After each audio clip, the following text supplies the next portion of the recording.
প্ৰথমে মোৰ চেনেলৰ ফালৰ পৰা সকলো সম্বাহী ৰাইজক ভোগালী বিহুৰ শুভেচ্ছা জ্ঞাপন কৰিছোঁ।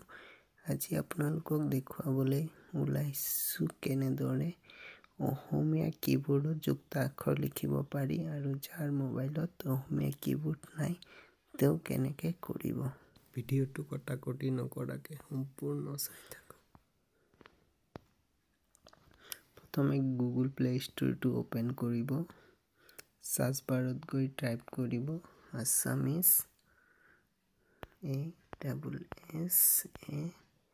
ASSAMESE আছামিজ স্পেচ KEYBORD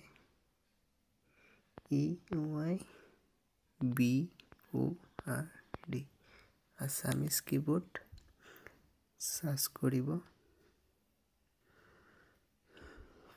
তলত গৈ থাকিব তো আছামিজ কীবৰ্ড ক্লিক কৰিব। মোৰ তাত ওপেন দেখুৱাই আছে, আপোনালোকে ইনষ্টল কৰি ল'ব। প্ৰথমটোত ক্লিক কৰি এতিয়া আপোনালোকক দেখুৱাই আছে ইংলিছ আছামিজ, এইটো অন কৰি দিব আৰু অ'কে মাৰি দিব। মাৰি দিয়াৰ লগে লগে আপোনালোকক এতিয়া লৈ যাম নোটলে। নোট ইয়াত চাব কেনেদৰে লিখিব পাৰি। এইটোত গৈ হলাই ল'ব তলত। ইয়াত চিলেক্ট কীবৰ্ডত দিব আৰু অসমীয়াত ক্লিক কৰি দিব আৰু ডন মাৰি দিব। এলাও কৰি দিব।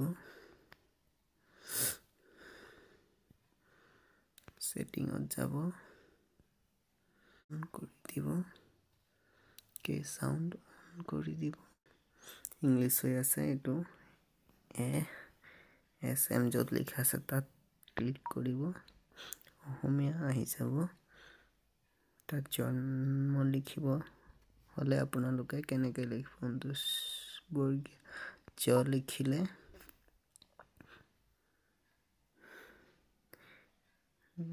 লিখিলে তাৰপিছত একাৰ আৰু হস্যইকাৰ মাজত যোনটো চিম্বল আছে এইটো টিপিলে জন্ম হৈ গ'ল। এতিয়া মৃত্যু কেনেকৈ লিখিব, স্পেচ দিলে লিখিলে ত লিখিলে আকৌ একাৰ আৰু হস্যইকাৰৰ মাজৰ চিনটো টিপিলে আকৌ ওৱানটোত গৈ চেঞ্জ কৰি জ লিখিলে আকৌ চেঞ্জ কৰি হস্যইকাৰ দিলে মৃত্যু। এইদৰে আপোনালোকে লিখিব পাৰিব।